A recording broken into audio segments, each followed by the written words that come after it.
Alors, le développement des projets de méthanisation peut se heurter à différents freins, mais ceux-ci ont pour l'instant été abordés plutôt sous l'angle technico-économique. La dimension humaine et sociale a été peu prise en compte. Dans le cadre du projet Métasociaux, nous avons souhaité nous intéresser à ces facteurs humains et sociaux parce qu'on a montré dans d'autres projets liés par exemple à des extensions d'exploitation agricole ou des projets de méthanisation agricole relativement modestes en termes de dimension, que cela pouvait jouer un rôle essentiel sur l'issue finale des projets. Les projets territoriaux, donc qui associent des agriculteurs et d'autres acteurs des territoires, sont extrêmement intéressants en termes de potentialité, en termes de synergie territoriale, en termes d'utilisation d'intrants, de valorisation de l'énergie, mais ils sont aussi plus complexes et impliquant un nombre d'acteurs plus élevé. Et donc, puisque les facteurs humains et sociaux se sont révélés importants sur des projets finalement simples et modestes, on s'est dit que certainement que ce serait important d'étudier aussi leur rôle sur ces projets-là. Alors, dans un premier temps, il y aura bien sûr un inventaire exhaustif de faits pour choisir les cas que nous allons étudier de manière approfondie.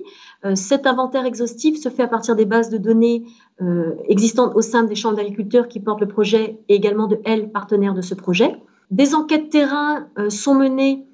par des groupes d'étudiants encadrés par des partenaires enseignants-chercheurs sociologues de l'ESA d'Angers et de l'Agrocampus de Rennes, de manière à recueillir des informations complémentaires, justement sur des critères qui jusqu'à présent n'étaient pas vraiment investigués. Et à partir de cet inventaire exhaustif, nous allons choisir 4 cas en Bretagne, 4 cas en Pays de la Loire, qui seront analysés de manière très approfondie, avec une diversité d'acteurs favorables ou défavorables au projet, des acteurs partenaires ou observateurs, de manière à effectivement pouvoir croiser l'ensemble de ces regards et de ces points de vue. Alors finalement, les objectifs sont de 3 ordres. Le premier, il est d'apporter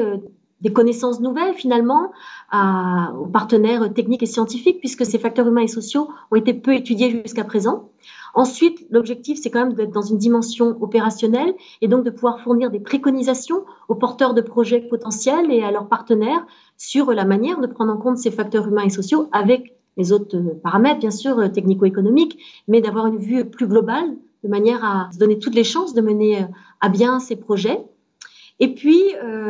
nous espérons aussi, finalement, au terme de ce projet Métasociaux, pouvoir mettre à disposition une méthodologie qui pourrait être utilisée, reproduite dans d'autres territoires et sur d'autres projets.